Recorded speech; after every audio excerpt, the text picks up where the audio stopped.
Assalamualaikum warahmatullahi wabarakatuh. Kita jumpa lagi di sini. Kita belajar tentang tanaman-tanaman di sekitar yang berkhasiat sebagai obat. Nah, kapankah dia bisa berkhasiat untuk pengobatan? Bila kita manfaatkan dalam kondisi tidak dimasak terlalu lama. Nah, sekarang kita amati tentang pinangkong merah atau bayam malabar atau angkung. Nah, ini ada banyak di sini, mumpung tumbuh lebat.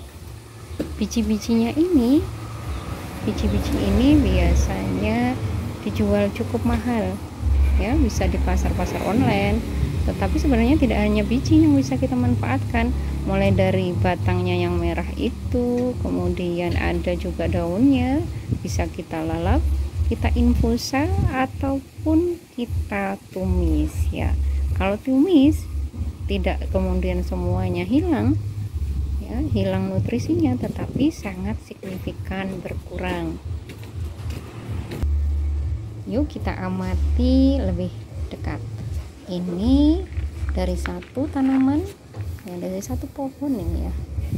Jadi dari satu tanaman kemudian dibuatkan apa untuk bisa dia merambat ke atas, ya kan.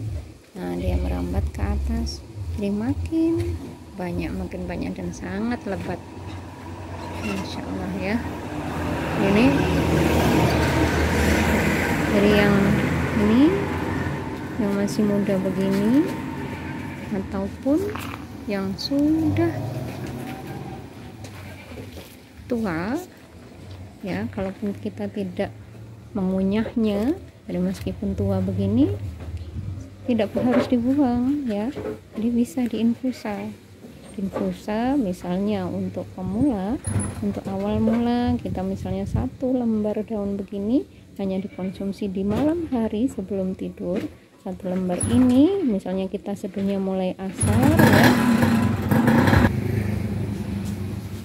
Ambil contoh misalnya 1 daun begini, ya. 1 daun ini satu saja untuk pemula. Jadi untuk saya sebutnya adalah terapi mentahan atau kemudian raw food, ya. Ya, raw food, tapi nggak selalu.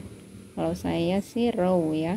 Raw berarti jadi masih dari materialnya yang masih utuh itu, tapi bukan. Kalau saya bilang mentahan sebenarnya tidak harus dilalap, ya, disesuaikan kondisinya. Kalau kita suka lalap, ya kita lalap, ya. Tapi kalaupun tidak, misalnya 1 lembar begini, ya, 1 lembar ini sebelum tidur diinfusa menggunakan air 2 gelas. Ya, kalau pemula itu saya selalu menyarankan sangat-sangat sedikit, karena untuk terapi mentahan itu 20%, ya. Saya hanya berdasarkan pengalaman saya mendampingi masyarakat, kurang lebih itu dari 10 orang yang nantinya terapi mentahan akan ada kurang lebih, ya. Jadi kurang lebih dari setiap komunitas kan beda-beda. Itu 2 orang akan mengalami detok. Detoknya bisa diare, kemudian ada mual, pusing. Jadi sebenarnya dia tidak kemudian menjadi sesuatu yang harus dihindari, tetapi itu harus sesuatu yang harus dilalui, ya. Nah, ini misalnya 1 hanya sebelum tidur, 1 aja begini sebelum tidur.